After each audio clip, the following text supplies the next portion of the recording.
Hello everyone, today I'm going to be attempting to make bagels. So this recipe calls for like using a mechanical mixer. I don't have one of those, so I'm going to be doing a little bit of an experiment to see if I can do them by hand, just by beating the crap out of them manually. Fortunately, bagels only contain 4 real ingredients. We got flour, sugar, salt, and yeast. 5 if you include water. So I figure why not give it a shot. We'll see how it goes. Right, our first step is going to be adding 1.5 cups of flour.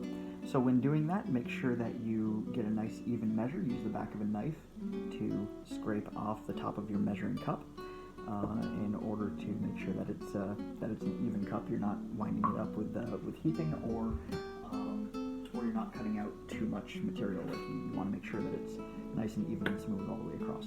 So we have our 1.5 cups of flour here, and that's going to be our base. We're going to add in more flour as needed to get the consistency we're looking for.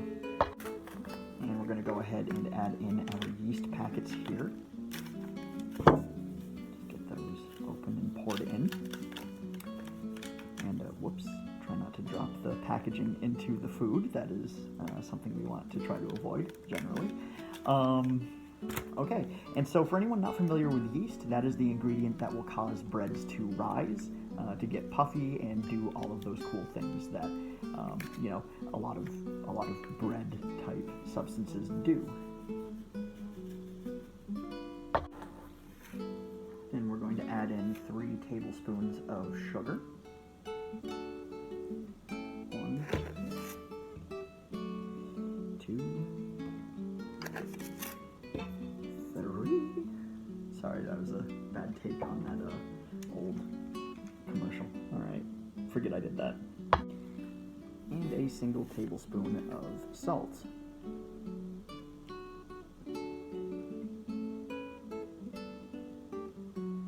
It's a little bit risky to pour it over the bowl, because if you get too much, then it's gonna fall in, but I'm not super concerned about it.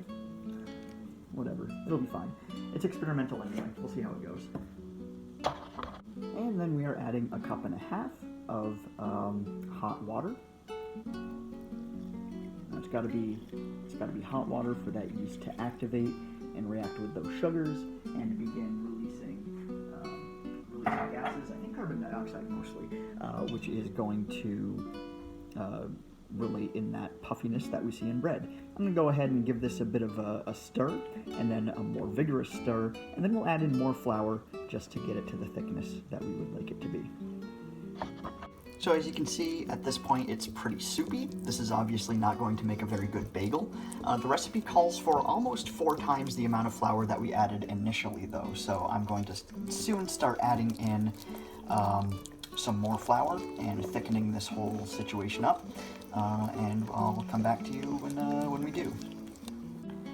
So at some point when it comes to mixing, it's going to be more efficient just to start doing that by hand.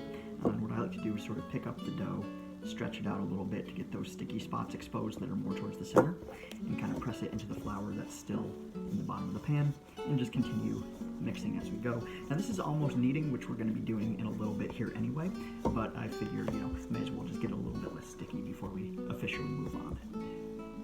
Suppose this is a moderately stiff dough. I don't really know what they're looking for in comparison, but here we go. I think now it's time to start kneading, and to do that, we're basically just going to roll it on itself, press it with our palms, try to kind of fold it into itself a whole bunch of times over and over again until it starts to kind of get a little bit stiffer, a little bit more, done, mixed in, all that sort of stuff.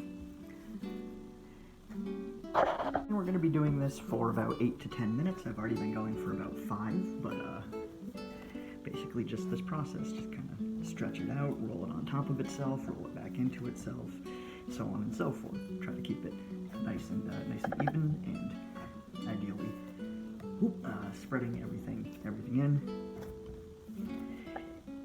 Yep, that's kneading bread. That's how that goes. Alright, the next step is to break them into 12 even segments, like little balls. So we'll go ahead and start doing that. We'll see how even I can get these, and how good I am at estimating, 1/12 1/12 of this volume here, and we'll come back to you when we have those partitioned out. We're just going to call those close enough. I know they're not all exactly the same, but oh well, we'll figure it out.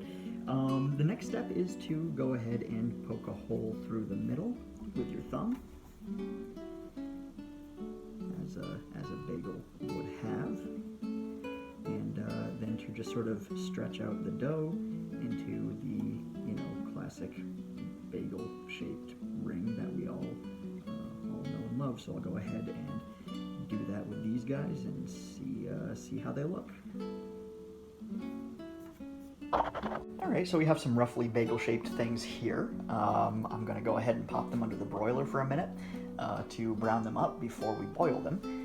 And then we're going to boil us some bagels. Hopefully. Alright, and I'm starting out by just broiling the tops of these for about 1.5 minutes. This is supposed to apparently make them a little bit more crispy on the outside. We'll see how that goes. The water has started, it's almost to a boil. To that, I'm going to add 1 tablespoon of sugar when it's ready to go, and then just cook the bagels in there for 7 minutes, turning once. After that, they're going to be baked for about 25 minutes, and I'll get back to you when it's time for the boiling. And apparently I should have made them larger with bigger circles, because as you can see, they're sort of sealing themselves off now that they've had some heat applied. So that's a lesson learned. These are going to be more like bagel textured buns, I think, in the long run. But, that's why this is an experimental process, so I will know to just make the hole in the middle bigger for next time. Alright, I'm going to go ahead and add in my teaspoon of sugar. Just give that a quick stir.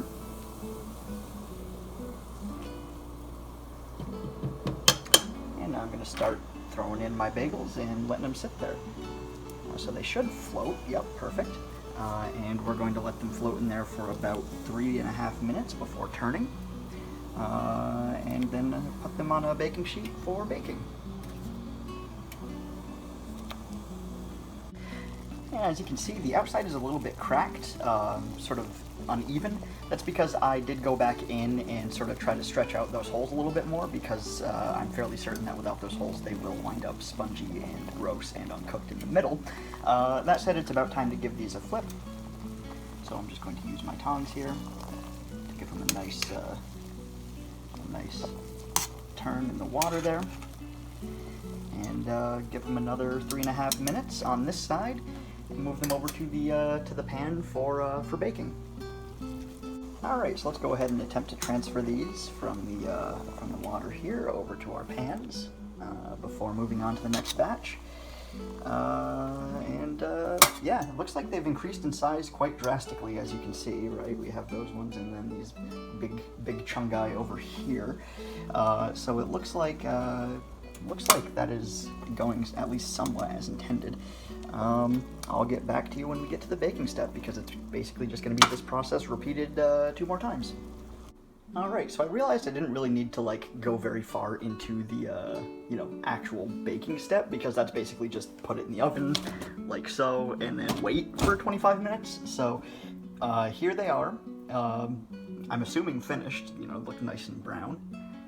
And once they cool down a little bit, I'll give them a try and let you know how they came out. So a couple of small issues. One, the bottom side got a little bit browned, and also they started to tear when coming up. I think that's because the water that they were boiled in caused them to seal to the bottom of the pan.